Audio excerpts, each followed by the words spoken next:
জগতের সকল সংস্কারই অনিত্য, উৎপন্ন হওয়া এবং ধ্বংস হওয়াই এদের ধর্ম।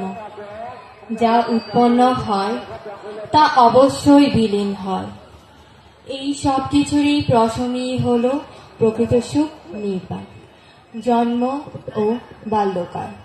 প্রকৃতির অমোঘ নিয়মকে সত্য প্রমাণ করে আমাদের মাঝ থেকে বিদায় নিয়েছেন সোনাইয়াগা পুষ্প বৌদ্ধ বিহারের প্রাতঃস্মরণীয় সাধক ভদন্ত জ্যোতিকা মহাথের। তিনি 13 ফেব্রুয়ারি 1978 খ্রিস্টাব্দে খাগড়াছড়ি জেলার রামগড় থানাধীন নাকাপা পরশুরামঘাট গ্রামে এক ধর্মপ্রাণ মগ পরিবারে জন্মগ্রহণ করেন। তার পিতা ও রুইচায়ং মারমা এবং মাতা অক্ষে মগিনী। গৃহী জীবনে তার নাম ছিল কংজরি মগ। প্রবচা ও সন্ন্যাস জীবন গ্রহণ। তিনি দীর্ঘ 23 বছর অত্যন্ত নিষ্ঠার সাথে গৃহী জীবন অতিবাহিত করার পর 2001 সালে বুদ্ধের অমোঘ ধর্মে দীক্ষিত হন। তিনি ভাটনাগা বৌদ্ধ বিহারের ভদন্ত সবিতা মহাথের মহোদয়ের নিকট প্রবজ্জা গ্রহণ করেন। পরবর্তীতে হাতিটিলা থলিবাড়ি বৌদ্ধ বিহারে ভদন্ত শাসন মহাথের মহোদয়কে উপাধ্যায় বরণ করে তিনি উচ্চতর উপসম্পদা লাভ করেন।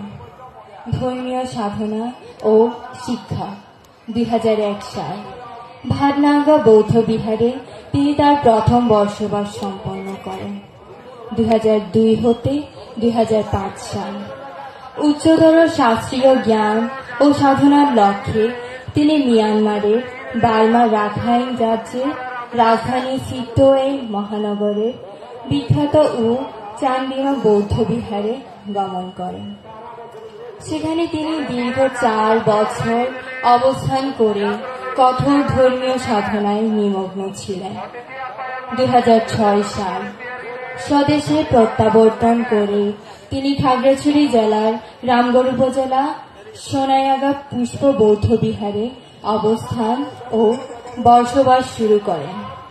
কর্মময় জীবন ও অবদান। ভদন্ত জ্যোতিকা মহাথের খাগড়াছড়ি জেলায় বৌদ্ধ শাসনে একজন সুপরিচিত ধর্মকথি ও খ্যাতিমান ব্যক্তিত্ব ছিলেন। তিনি রামগড় উপজেলাধীন মূলদুয়ারা ভিক্ষু সংঘের অন্যতম কোষাধ্যক্ষ হিসাবে অত্যন্ত দক্ষতা ও নিষ্ঠার সাথে আমৃত্য দায়িত্ব পালন করেছেন। তার অমায়িক ব্যবহার ও সাময়িক অবদান ভিক্ষু সংঘ ও উপাসক উপাসিকাদের হৃদয়ে চিরস্মরণীয় হয়ে থাকবে। মহাপ্রয়াণ। হঠাৎ গুরুতর রোগাক্রান্ত হয়ে দীর্ঘ চিকিৎসার পর তিনি 15 সেপ্টেম্বর 2025 সোমবার বিকেল 3:45 তিনি অনিত্যতা লাভ করেন। মৃত্যুকালে তার বয়স ছিলেন 47 বছর এবং তার ভিক্ষু জীবনে উপসম্পদা ছিল 24 বছর। উপসংহার: তার প্রয়াণে আমরা গভীরভাবে শোকাহত। আমরা তার বিদেহী আত্মার চিরশান্তি ও পরম সুখ নির্বাণ কামনা করি।